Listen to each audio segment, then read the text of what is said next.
बिस्मिल्लाहिर्रहमानिर्रहीम अस्सलाम वालेकुम। Welcome to quick review. और quick review current affair series के अंदर आपका वेलकम है। और 9 जुलाई जो है उसके करंट अफेयर डिस्कस करने लगे हैं, नेशनल और इंटरनेशनल।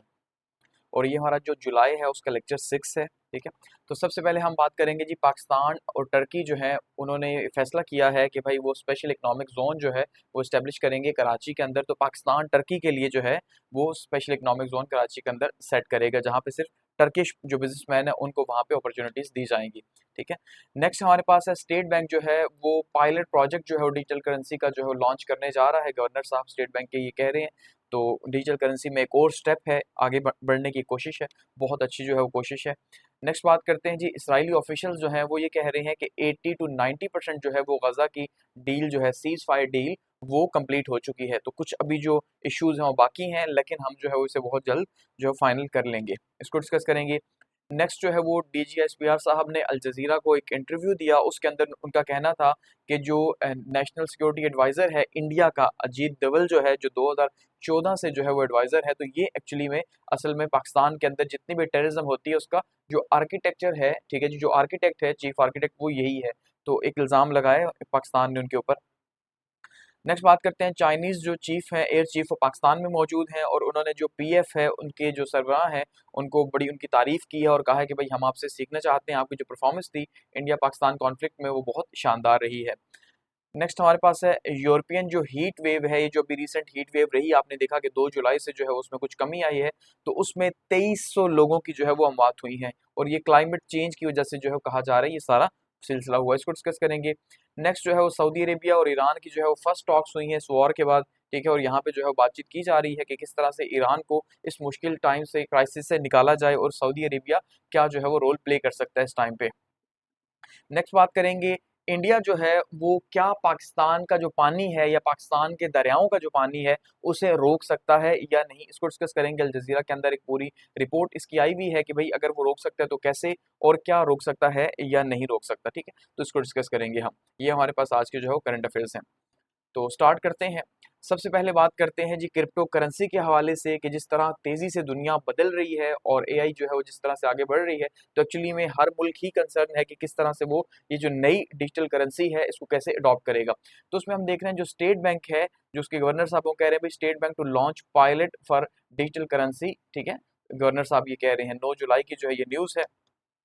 इसमें वो क्या कह रहे हैं जी, उन्होंने एक जो है वो इवेंट के दौरान जो है जमील अहमद साहब जो स्टेट बैंक के इस टाइम पे गवर्नर हैं, उन्होंने ये बात कही है कि हम ये चाह रहे हैं कि जो पाकिस्तान का जो सेंट्रल बैंक है वो बेसिकली एक ब्रॉडर स्ट्रेटेजी के तहत अपनी करेंसी को मॉडर्नाइज करे और इसे आगे लेके जाए। ठीक है, और फाइनेंशियल सिस्टम को जो है वो अपने अपग्रेड करे। तो उन्होंने जो है वो एक एशियन समिट सिंगापुर के अंदर हुआ, तो वहां पे जो है उन्होंने ये बात कही है। उनका कहना है कि भाई पाकिस्तान जो है बिल्कुल उसी तरह जैसे चाइना, इंडिया और नाइजीरिया जो है जैसे काम कर रहे हैं कि स्टेट कंट्रोल डिजिटल करेंसी को आगे लेके जाने की कोशिश कर रहे हैं, या स्टेट भी जो है उससे ज़्यादा से ज़्यादा फ़ायदा उठाए, एक जो है वो एक शख्स के तौर पे। ठीक है, जैसे इंडिविजुअल जो है वो फ़ायदा उठा रहे हैं वैसे ही स्टेट उठाए, तो हम भी उनकी तरह जो है कोशिश कर रहे हैं कि रेगुलेट करें और ये जो वर्चुअल एसेट्स हैं इनको आगे लेके जाएँ, और लेजिस्लेशन हम इसके लिए कर रहे हैं और पाकिस्तान ने एक लेजिस्लेशन इसके लिए की भी है। ठीक है, वो कह रहे हैं हम टेस्ट करेंगे डिजिटल करेंसीज़ को कि हम कैसे जो है वो इनको आगे लेके जा सकते हैं। तो एक पायलट प्रोग्राम जो है वो हम शुरू करने जा रहे हैं स्टेट बैंक। तो स्टेट बैंक अगर ये काम करता है तो एक्चुअली में ये बहुत ही अच्छी बात है। ठीक है, इससे पहले पाकिस्तान क्रिप्टो काउंसिल जो है वो भी अडॉप्ट कर चुकी है मुख्तलिफ मेयर्स, और इंटरनेशनल पार्टनरशिप के ऊपर भी काम कर चुकी है। खास करके अमेरिका के हवाले से कहा जा रहा है कि भाई उसके साथ मिलकर जो है हम क्रिप्टो के ऊपर काम करेंगे और हम अपनी क्रिप्टो माइनिंग करेंगे, खास करके बिटकॉइन की माइनिंग होगी, और जो एक्स्ट्रा हमारी सरप्लस एनर्जी है वो हम इसे देंगे। ठीक है, इससे पहले पाकिस्तान जो है वर्चुअल एसेट एक्ट 2025 जो है वो ऑलरेडी पास कर चुका है, जो कि एक बड़ा ब्रेक थ्रू है पाकिस्तान जैसे मुल्क के अंदर, जहां पे हम ये देख रहे हैं कि शायद इन चीज़ों को इतनी ज़्यादा अहमियत नहीं दी जाती, लेकिन हम देख रहे हैं पिछले जो है वो 1 साल से काफ़ी ज़्यादा इस पे काम हो रहा है। तो डिजिटल फाइनेंस की तरफ जो है पाकिस्तान जाने की कोशिश कर रहा है। अब वर्चुअल एसेट एक्ट जो है 2025, इसके अंदर भी कोशिश यही की जा रही है कि किस तरह से रेगुलरेट किया जाए इस क्रिप्टो करेंसी को, नई करेंसी को, कैसे ये वर्क करेगी, गवर्नमेंट इसको कैसे कंट्रोल करेगी। तो इससे रिलेटेड जितने भी इश्यूज हैं उनको यहाँ पे जो है वो डील किया जा रहा है। खास करके एफएटीएफ को सामने रखा जा रहा है कि भाई क्योंकि जो फंडिंग है टेररिज्म की उसको लेके एफएटीएफ जो है वो काफी ज्यादा कंसर्न रहता है, जैसे पाकिस्तान ग्रे लिस्ट में भी था। तो इसलिए इस तरह से जो है फ्रेमवर्क बनाया जा रहा है कि किसी भी इंटरनेशनल इदारे को जो है वो इससे कंसर्न ना हो कि भाई पाकिस्तान को कैसे जो है यूज़ कर रहे हैं, ठीक है। तो इसको आगे लेके जो है जाया जाए, और साथ में शरिया एडवाइजरी कमेटी भी जो है वो इसके ऊपर काम कर रही है कि किस तरह से ये शरिया के उसूलों के खिलाफ हो, क्योंकि आप देखते हैं कि भाई डिजिटल करेंसी की जब बात आती है तो सबसे पहली बात जो कही जाती है वो कही जाती है जी ये हलाल नहीं है, ठीक है, ये कहा जाता है ये हराम है सिंपली। अब जैसे आप देखते हैं भाई कि जो है ना आप स्पॉट ट्रेडिंग करें तो ठीक है, तो फ्यूचर करें तो वो हराम है, तो इस तरह की बहुत सारी जो है कुछ ऐप्स हलाल कुछ हराम, तो बहुत से इश्यूज हैं, तो उसको लेके भी जो है कमेटी काम कर रही है कि किस तरह से जो है फाइनेंशियल लीगल या आईटी जो इंस्टीट्यूशंस हैं वो किस तरह से इसमें काम कर सकते हैं और कैसे इसको आगे लेके जाया जा सकता है। तो एक अच्छी जो है वो हम ये कह सकते हैं कि पाकिस्तान के फ्यूचर के लिए जो है वो एक अच्छी एफर्ट है कि अगर ऐसा होता है तो जाहिर बात है दुनिया इसको अडॉप्ट कर रही है तो हम पीछे क्यों रहे।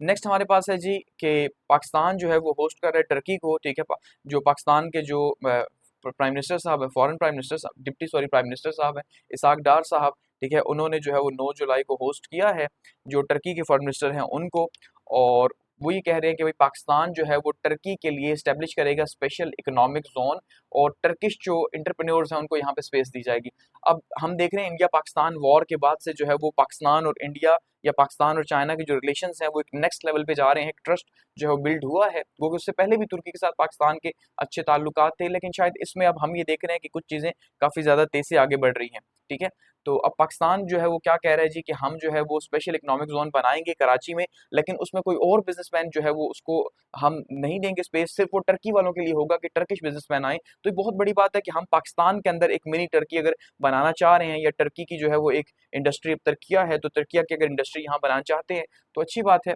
तो ये एक अच्छा जो है हम कह सकते हैं कि भाई एक मूव है कि इसके थ्रू जितनी भी जो फॉरेन इन्वेस्टमेंट है टर्की की खास करके अपनी वो यहाँ पे आ सकती है और इन्वेस्टमेंट हो सकती है, तो इसको लेके कहा जा रहा है। और फिलहाल जो ट्रेड है दोनों ममालिक के बीच में वो $5 बिलियन बायलैटरल ट्रेड है, अच्छी खासी है, लेकिन उसको मजीद बढ़ाने की बात की गई कि हम इसको मजीद बढ़ाएंगे। इस्तांबुल तेहरान जो ट्रेन सर्विस है उसको भी जो है दोबारा से कहा जा रहा है कि हम बहाल करेंगे, ठीक है। इसके अलावा एनर्जी सेक्टर के अंदर मिलकर काम करेंगे, प्राइवेटाइजेशन के ऊपर काम करेंगे, पावर डिस्ट्रीब्यूशन कंपनीज जो हैं उनके साथ हम मिलकर काम करेंगे, जिन्ना मेडिकल कॉम्प्लेक्स पे वो काम करेगा, और दानिश यूनिवर्सिटी के ऊपर भी जो है वो टर्की के साथ मिलकर काम किया जाएगा, ठीक है। तो डिफेंस कोऑपरेशन को भी जो है मजीद आगे बढ़ाया जा रहा है। ऑलरेडी जो है वो जॉइंट वेंचर आपको पता है एक और है जो पाकिस्तान जो है डिफेंस के हवाले से उनके साथ जो है 4 साल पहले उसने स्टार्ट किया था। तो स्ट्रेटेजिक कोऑपरेशन को मजीद आगे बढ़ाया जा रहा है कि किस तरह से जो है हम इसको मजीद आगे लेके जा सकते हैं।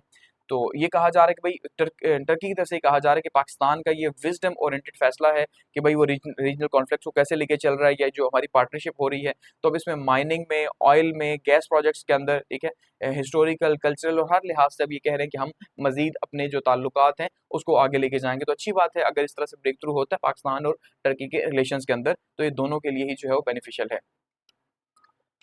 नेक्स्ट बात करते हैं जी, जो DG ISPR साहब हैं इन्होंने जो है वो एक इंटरव्यू दिया है अल जजीरा को, और वहाँ पे इनका कहना है कि भाई ISPR साहब कह रहे हैं कि इंडिया का जो NSA चीफ है, ठीक है, नेशनल सिक्योरिटी एडवाइजर जो उनका है अजीत डोवल जो है, जिसके ऊपर बहुत ज़्यादा इल्ज़ामात लगते रहे हैं पाकिस्तान के अंदर से, ठीक है, और बार बार ISI भी इसको कहता रहा कि भाई ये जो है वो मेन आर्किटेक्ट है कि पाकिस्तान में जितने भी जो है वो दहशतगर्दी के हमले हुए, या जितना पूरा स्पाई सिस्टम है इंडिया पाकिस्तान के अंदर, ठीक है, मुख्तलिफ शहरों के अंदर, चाहे वो कलभूषण है या बाकी हों, उसके पीछे यही शख्स कार फरमा है कि इस पूरे प्लान के तहत ये काम कर रहा है कि कैसे पाकिस्तान को डीस्टेबलाइज किया जाए, अपने मुकाबले में इसको ना आने दिया जाए, बलूचिस्तान को कैसे अलग किया जाए, TTP के साथ कैसे काम किया जाए, तो पूरा जो है वो एक होल सिनेरियो के तहत जो है स्ट्रेटेजिक अप्रोच के तहत ये काम कर रहे हैं, DG ISPR साहब का ये कहना है, ठीक है। तो उन्होंने अल जजीरा को एक इंटरव्यू दिया, लेफ्टिनेंट जनरल जो है अहमद शरीफ चौधरी साहब, उनका कहना है, और अदीत डवल के ऊपर जो है वो इल्ज़ामात लगाए गए हैं, और कहा जा रहा है कि भाई वो सारे का सारा रिस्पॉन्सिबल है, ठीक है। वो क्या करता है जी, वो फंडिंग कर रहा है, यानी इंडिया फंडिंग कर रहा है बेसिकली, लेकिन वो सारा इसको देख रहा है, इंटेलिजेंस को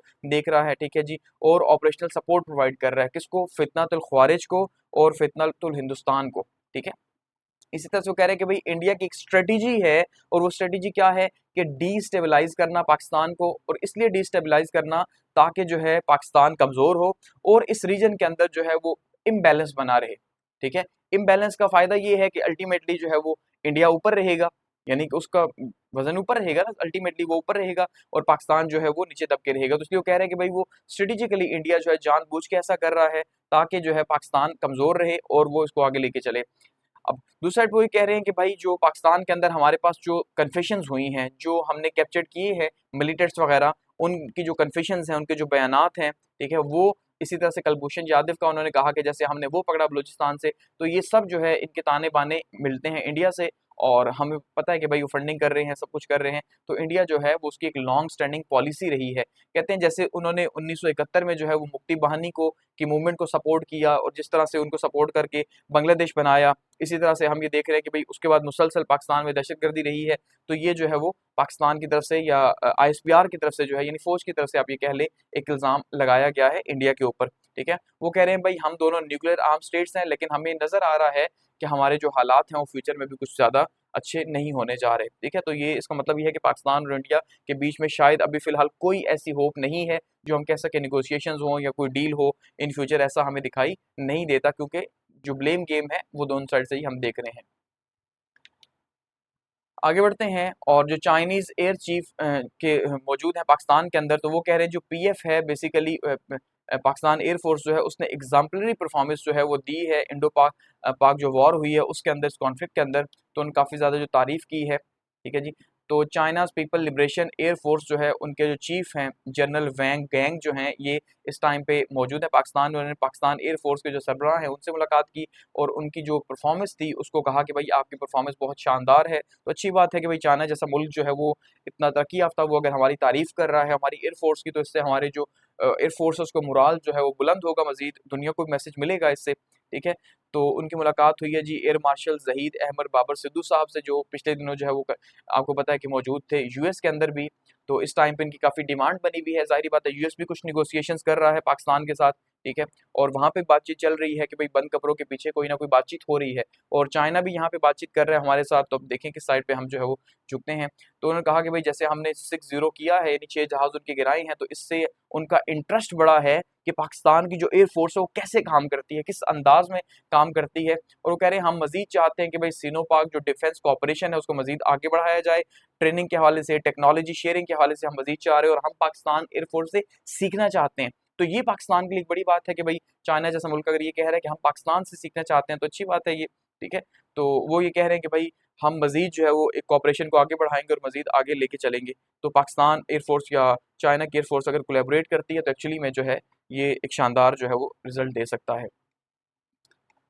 नेक्स्ट हमारे पास है जो यूरोपियन हीट वेव है, उसने 2300 जो लोग हैं उनकी डेथ हुई है इससे। ठीक है जी, साइंटिस्ट ये कह रहे हैं। तो ये 9 जुलाई की न्यूज़ है। अब हम ये देख रहे हैं कि पूरी दुनिया के अंदर, मैंने कल भी डिस्कस किया था कि दो तरह के हालात जो है वो बने हुए हैं। एक जो है, और दोनों ही क्लाइमेट चेंज की वजह से हैं। अब हम ये देख रहे हैं कि जो एशिया है, एशिया के अंदर जो तबाही है वो किसकी वजह से आई हुई है, वो सैलाब की वजह से आई हुई है। जिसमें हम ये देख रहे हैं कि चाइना के अंदर शदीद सैलाब आया हुआ है। ठीक है, इसी तरह से इंडिया के अंदर बारिशों ने तबाही की हुई है, बांग्लादेश के अंदर की हुई है, पाकिस्तान के अंदर आप देख लें अभी मजीद हालात ख़राब होंगे, अभी जो है वो ऑलरेडी हालात ख़राब चल रहे हैं। इसी तरह से ताइवान के अंदर जो है वो इसी तरह की रिपोर्ट्स हैं। जापान के अंदर आप देख लें कि किस तरह के हालात बने हुए हैं। दूसरी साइड पे जब हम ये देख रहे हैं तो यूरोप जो है ख़ास करके, उसकी अगर हम बात करते हैं तो वहाँ पे जो है इस टाइम पे शदीद गर्मी की वजह से आग भड़की हुई है जंगलात के अंदर, तो जंगलात की आग लगी हुई है। इसी तरह से यूएस के अंदर अगर हम देखें तो वहाँ पे भी सैलाब आया हुआ है, और 100 से ज़्यादा लोग जो है वो अभी तक उनकी डेथ जो है वो रिपोर्ट हो चुकी है। ठीक है, तो पूरी दुनिया ही मौसमियाती तब्दीलियां जो है उसकी लपेट के अंदर है। तो आप इस रिपोर्ट को कोट कर सकते हैं कि 2300 लोग जो हैं वो सिर्फ यूरोप के अंदर, ये जो हीट रिलेटेड कॉजेज हैं, ठीक है, इसकी वजह से, सिर्फ गर्मी की वजह से 2300 लोग जो है वो यूरोप के अंदर अपनी जान की बाजी हार गए हैं। और 12 यूरोपियन सिटीज जो हैं उनमें कहा जा रहा है जी ये इन लोगों ने अपनी जो है जान दी है। और लास्ट वीक ये थोड़ा सा हीट, यानी 2 जुलाई के बाद से थोड़ा सा कम हुई है। तो 10 दिन पहले यानी कि तक की ये स्टडी मौजूद है, जिसमें वो कह रहे हैं कि भाई जो दर्जा हरारत है वो 40 डिग्री को पहुंचा स्पेन के अंदर, इस तरह से फ्रांस के अंदर, इवन जर्मनी के अंदर 46 डिग्री सेंटीग्रेड पहुंचा। कि यूरोप जो है वो मेडिटेरेनियन क्लाइमेट है, तो वहाँ पे आपको पता है ज़्यादा ठंड रहती है। ठीक है, लेकिन वहाँ पे इतना ज़्यादा टेम्परेचर, ये जो पाकिस्तान के अंदर 45-46 होता है, तो वहाँ पे हो तो ये उनके लिए बहुत ही ज़्यादा है।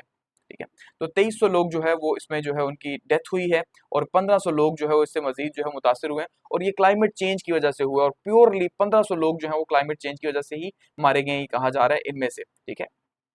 तो ये स्टडी जो है बता रही है। सो ये स्टडी ये भी सजेस्ट कर रही है कि भाई हर अगले टाइम के दौरान, यानी हर गुजरते वक्त के साथ हम ये देख रहे हैं कि जो क्लाइमेट है वो बहुत ज़्यादा तबाही फैला रहा है। तो अगर हमने इसके लिए कुछ ना किया, वो कि हम, ये एक नेचुरल फिनोमेना और डिजास्टर है, हम इसके लिए क्या कर सकते हैं, लेकिन फिर भी अगर हमने इसके लिए स्टेप्स ना उठाए तो एक्चुअली में दुनिया जो है उसका शिकार हो जाएगी।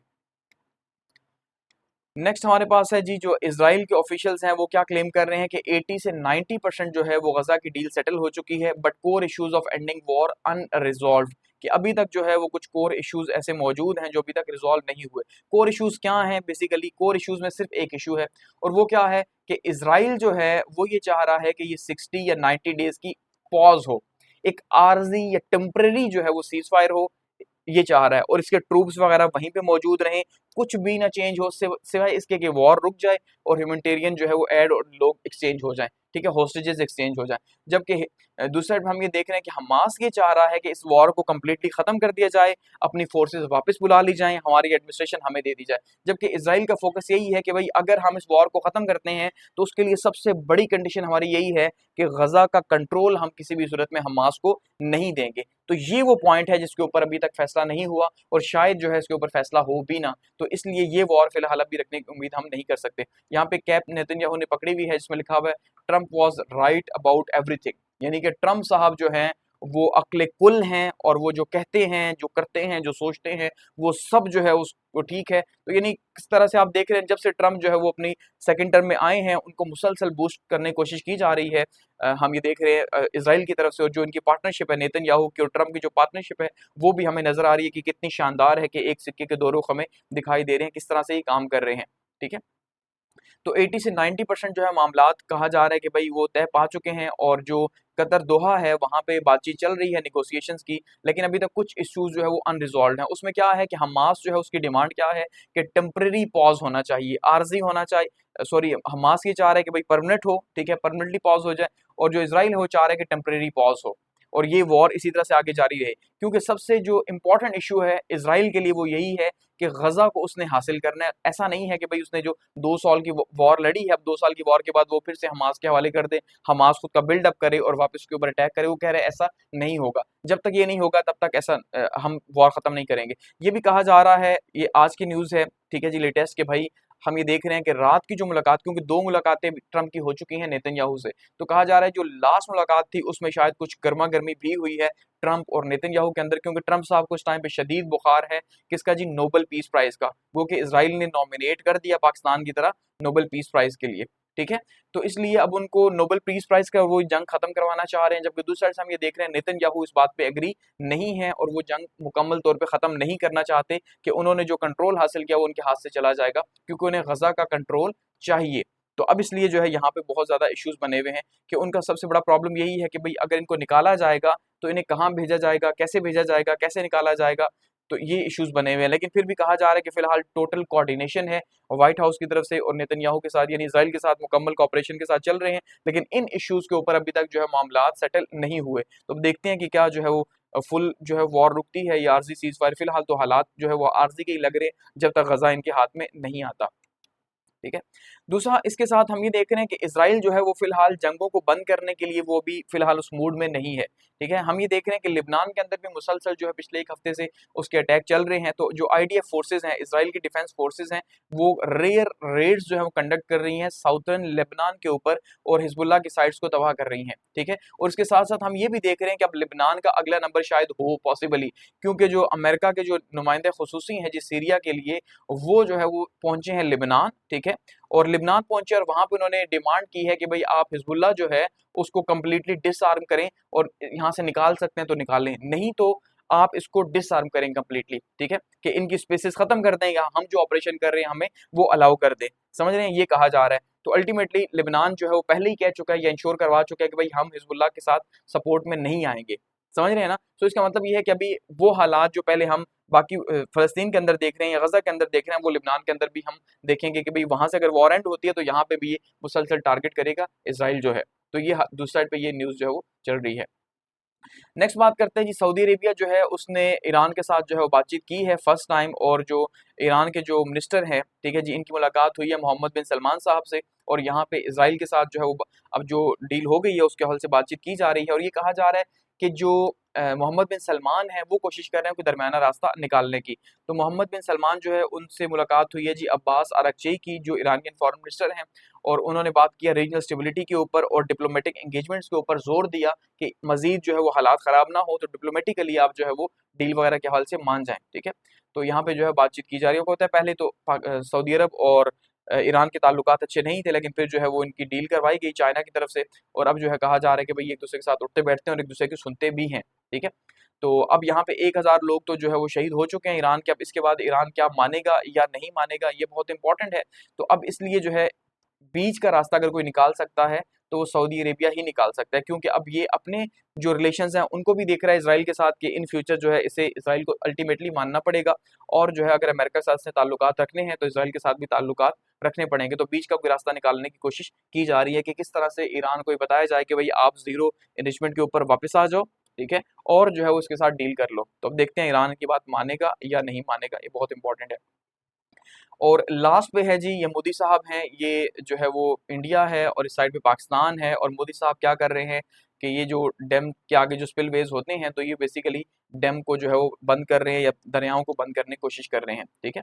तो can India stop Pakistan river water and will it spark a new war, कि क्या भाई इंडिया पाकिस्तान का पानी रोक सकता है? अगर हाँ तो क्या ये एक नई जंग जो है वो होगी? तो अल जजीरा जो है इसने इसके ऊपर एक स्टोरी दी है, ठीक है जी। तो इसमें वो क्या कह रहा है, सबसे पहला है जी, collapse of the Indus water treaty spark fear of war, कि सबसे पहली चीज क्या है कि जो इंडस वाटर ट्रीटी है जो सस्पेंड कर दी गई है इंडिया की तरफ से, ठीक है, जो 1960 के अंदर हुई थी, तो अब जो सस्पेंड हो गई है तो उसके नतीजे के तौर पे जो है वो क्या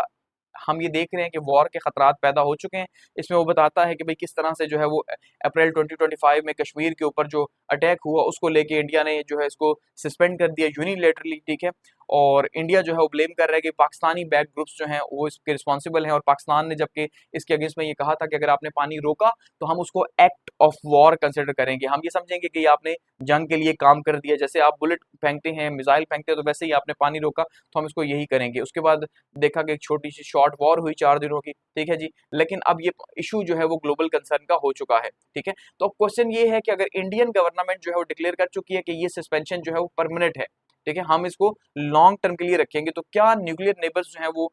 मुतहम्मिल हो सकते हैं कि भाई इस तरह से पानी रोकें, और दूसरा जो है वो आगे से एक्ट ऑफ वॉर से कहे। दूसरा वो बता रहा है जी कि हिस्टोरिकल और स्ट्रेटेजिक इंपॉर्टेंस जो है वो इंडस रिवर की क्या है, कि ये बहुत अहम है पाकिस्तान के लिए, क्योंकि पाकिस्तान जो है वो एक लो रिपियन कंट्री है, यानी कि नीचे की साइड पे पाकिस्तान बसता है, जारी बात है दरिया ऊपर की साइड से आ रहे हैं, तो इसलिए लो रिपियन कंट्री होने के तौर पे पाकिस्तान का सबसे बड़ा जो दरिया है वो दरियाए सिंध है, और दरियाए सिंध जो है उसके साथ फिर ये बाकी दरिया जो है जो मशरकी दरिया है वो पाकिस्तान के यहाँ से मिल रहे हैं, ठीक है, और ये दरिया आके पंजाब के अंदर मिलते हैं जिसे हम पंजाब या लैंड ऑफ 5 रिवर्स कहते हैं, ठीक है, और ये पाकिस्तान के लिए बहुत इंपॉर्टेंट है। फिर वो बता रहे हैं कि भाई ये जो बेसिकली एग्रीमेंट हुआ था IWT का, इंडस वाटर ट्रीटी का, इसमें जो है वो 6 दरिया थे, जिसमें से जो इंडस बेसिन के अंदर हम ये देख रहे हैं कि भाई ये कहा जा रहा है कि ईस्टर्न जो रिवर्स है, रावी है, ब्यास है, सुतलज जो है, ये जो है पाकिस्तान कंट्रोल में, और जो वेस्टर्न रिवर्स है सॉरी जो इंडिया कंट्रोल में, और जो वेस्टर्न रिवर्स है झेलम, चनाब और रावी जो है, ये बेसिकली जो है किसके इंडिया कंट्रोल में दिए गए हैं, ठीक है। तो यहाँ बातचीत की जा रही है कि भाई ये पॉलिटिकल सेंसिटिव एरिया है, और यहाँ पे हमेशा से ही हम ये देख रहे हैं कि इश्यूज लगे हुए हैं। कब से लगे हुए हैं? 1947 से, जब से पार्टीशन हुई है इंडिया और पाकिस्तान एक दूसरे के साथ वॉर में ही हम उन्हें देख रहे हैं, ये कहा जा रहा है। फिर कह रहे हैं जी कि can India actually block Pakistan water, कि क्या असल में इंडिया रोक सकता है पाकिस्तान का पानी, ठीक है। अब जैसे हम ये देख रहे हैं कि मोदी जो है वो ये कह चुके हैं कि भाई हमारे बड़ों ने जो 1960 की ट्रीटी है उसको साइन करके गलती की है, ठीक है। वो ये कह रहे हैं कि जब कश्मीर सारे का सारा हमारा है तो फिर ये क्या तय होना कि भाई कश्मीर के 3 दरिया जो है वो उसका पानी पाकिस्तान को मिलेगा और बाकी 3 का हमारा, कि जब कश्मीर हमारा है तो 6 के 6 दरिया भी हमारे हैं। एक तो वो ये कह रहे हैं, दूसरा वो ये कह रहे हैं कि भाई हमारी जो आबादी है अब 1960 के हिसाब से वो नहीं है, हमारी आबादी बढ़ चुकी है, हमारी नीड्स बढ़ चुकी हैं, तो ये सारे दरिया हमारी अपनी आबादी के लिए हैं, ठीक है, वो ये क्लेम कर रहे हैं। इसीलिए वो कुछ डैम बना रहे हैं, कुछ कह रहे हैं हम पानी रोकेंगे। तो एक्सपर्ट्स इस बात से एग्री कर रहे हैं कि भाई इंडिया जो है वो करंटली तो इसके पास ऐसा स्ट्रक्चर मौजूद नहीं है कि भाई इसके पास फुल स्ट्रक्चर नहीं है कि वो पाकिस्तान का पानी जो है वो रोक सके, ऐसा मुमकिन नहीं है फिलहाल के लिए। लॉन्ग टर्म के लिए हो भी सकता है लेकिन फिलहाल के लिए ऐसा नहीं है। लेकिन फिलहाल के लिए वो क्या कर रहा है जी, वो पाकिस्तान को तंग करने के लिए बगलियार डैम उसने बनाया, किशनगंगा डैम वो बना रहा है, और जो है वो रतल डैम उसका अंडर कंस्ट्रक्शन है। तो ये ऐसे प्रोजेक्ट्स हैं जो पाकिस्तान के लिए प्रॉब्लम है। जबकि वर्ल्ड बैंक ने ये जो ट्रीटी है 88 पेजेस की ये ट्रीटी है, इंडस वाटर ट्रीटी, और इसमें ये कहा हुआ है, इंडिया को अलाउ किया हुआ है कि भाई वो अपनी एनर्जी की नीड्स के लिए, ठीक है, पानी दरियाओं का इस्तेमाल कर सकता है, वो भी सरफेस वाटर जिसमें बहुत ज्यादा पानी इस्तेमाल ना हो, ठीक है, ये कहा जा रहा है। तो उसके अगेंस्ट में जो है वो काम कर रहा है बेसिकली। तो अब अगर हम ये देखें कि फिजिबिलिटी है कि क्या जो है वो ये कर सकेगा, तो पहली बात तो ये कह रही है ये फिजिबल नहीं है, ठीक है। दूसरा ये इंटरनेशनल लॉ के अगेंस्ट है, यानी ये फिजिबल नहीं है कि वो पूरे का पूरा पानी पाकिस्तान का रोक सके, खास करके समर सीजन के अंदर। गर्मियों में जितनी बारिशें होती हैं और जिस तरह से हालात हैं, तो वो ऐसा नहीं रोक सकता। माइनर डिसरप्शन जरूर कर सकता है, और वो भी कब, ड्राई सीजन के अंदर। लेकिन अगर एक माइनर डिसरप्शन भी होगी, ठीक है, तो उससे भी हमें काफी ज्यादा नुकसान होगा, और पाकिस्तान की जो क्रॉप्स है, सर्दियों की खास करके फसलें हैं, वो बहुत मुतासर होगी। जैसे दरिया चिनाब के ऊपर जो है वो कहा जा रहा है जी, डैम बिल्ड किया जा रहा है, तो उससे बहुत ज्यादा नुकसान होगा। आपने देखा कि भाई 90% पानी पिछले दिनों दरिया चिनाब का उन्होंने बंद कर दिया था, ठीक है, तो इससे बहुत बड़ा नुकसान हो रहा है। तो इसका मतलब ये है कि जो रिपोर्ट है वो ये कह रही है कि गर्मियों में शायद पाकिस्तान को बहुत ज्यादा फर्क ना पड़े, बारिशें भी होंगी, और ऊपर से इंडिया इतना पानी स्टोर भी नहीं कर सकता। लेकिन सर्दियों के अंदर जब पानी कमी होगी, बारिशें कम होंगी, तो सर्दियों की हमारी फसलें जो हैं वो तबाह हो सकती हैं। Pakistan vulnerabilities and rest for water scarcity. और पाकिस्तान के हालात क्या है कि पाकिस्तान के हालात पहले से ही बहुत बुरे हैं, ठीक है, फूड सिक्योरिटी को लेके, क्लाइमेट चेंज के हवाले से हम ये देख रहे हैं, और पाकिस्तान की पानी की भी शदीद कमी है। जैसे कहा जा रहा था कि भाई 2025 में पाकिस्तान को शदीद कमी होगी, तो खैर उतनी तो नहीं हुई, लेकिन फिर भी हम ये देख रहे हैं काफी ज्यादा मुश्किलात पाकिस्तान को 2025 में सहनी पड़ी हैं। हमारे बड़े शहरों के आप हालात देख लें, ठीक है। तो बेसिकली पाकिस्तान में इतनी ज़्यादा स्टोरेज कैपेसिटी नहीं है कि वो पानी को ज़्यादातर स्टोर कर सके। जैसे तरबेला डैम है, मंगला डैम है, या चश्मा है, ठीक है। अब ये जो है ये बहुत ज़्यादा पानी को स्टोर नहीं कर सकते। इसके साथ-साथ 2 नए डैम बनाए जा रहे हैं जी, मोहम्मद डैम है और दयामर भाषा डैम है। तो ये 2028 और 29 तक कंप्लीट हो गए, तो तब तक पाकिस्तान कैसे सर्वाइव करेगा? और इनको मिला के भी इतनी कैपेसिटी नहीं बनेगी कि पाकिस्तान की ज़रूरियात है सर्दी के मौसम की वो पूरी हो सके। तो ये बहुत मुश्किल होगा कि पाकिस्तान का जो इंडस वाटर है बेसिकली उसकी वजह से ही पाकिस्तान के अंदर फूड है, इकोनॉमी है, कल्चर है, तो पाकिस्तान के लिए उसकी बेसिक ज़रूरत है, और विंटर क्रॉप्स जो हैं वो शदीद मुतासर होने का खतरा है। इंडिया जो है उसने ये सस्पेंड की हुई है, तो ये कहा जा रहा है। लास्ट में वो क्या कह रहे हैं जी, जो फ्यूचर पाथ है वो क्या हो सकता है, वो डिप्लोमेसी हो सकती है या आर्म कॉन्फ्लिक्ट हो सकता है। यानी दो ही ऑप्शंस हो सकते हैं फ्यूचर के अंदर क्या कर सकते हैं, ठीक है। या तो ये है इसको एक्ट ऑफ वॉर ही समझा जाए, तो एक्ट ऑफ वॉर अगर समझा जाएगा तो इसका मतलब ये है कि इन फ्यूचर जब पाकिस्तान ये महसूस करेगा कि हालात ठीक नहीं है, तो उनके डैम डैम के ऊपर अटैक करे, कुछ भी करे, लेकिन एक जंग हो सकती है इसके ऊपर जिसकी पॉसिबिलिटी ज्यादा है, ठीक है। उसी तरह से दूसरी साइड पे अगर हम बात करते हैं डिप्लोमेसी की, तो डिप्लोमेसी के चांसेस जो है फिलहाल कम है। उसका रीजन कि फिलहाल अभी तक हम ये देख रहे हैं, जैसे आज भी हम ये डिस्कस कर रहे हैं कि आईएसपीआर जो है वो इल्जाम लगा रहे हैं अजीत डोभाल के ऊपर। इसी तरह से इंडिया पाकिस्तान को ब्लेम कर रहा है। पाकिस्तान जो है वो इसी तरह से आपने देखा 2 दिन पहले टीटीपी के नाम के ऊपर कुछ 30 लोगों को पाकिस्तान ने मारा, ठीक है। 6 लोगों को कल जो है वो उन्होंने पाकिस्तान ने वेस्टर्न बॉर्डर के ऊपर जो है टारगेट किया है। तो ये सारे के सारे जो है वो कहा जा रहा है जी इंडियन प्रॉक्सीज हैं। तो पाकिस्तान के जो पाकिस्तान और इंडिया के जो हालात हैं फिलहाल, तो ऐसा नहीं लग रहा कि डिप्लोमेसी काम करेगी। इसी तरह से हम ये देख रहे हैं कि हमने यूएस ने जो वॉर रोकी है, हमने मान भी लिया कि ठीक है आपने रोक दी, लेकिन इंडिया इसको एक्सेप्ट करने को तैयार नहीं है,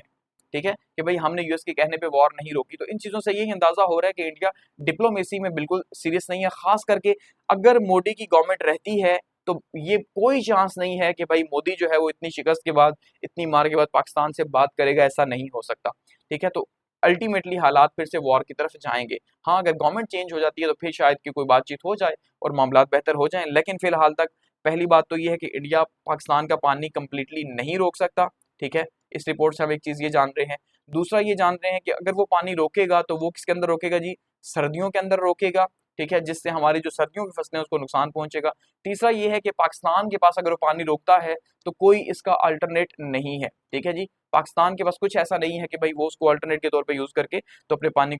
कमी को पूरा कर सके, तो हालात मजीद खराब होंगे, ठीक है। तो ये हमारे पास आज के करंट अफेयर्स हैं।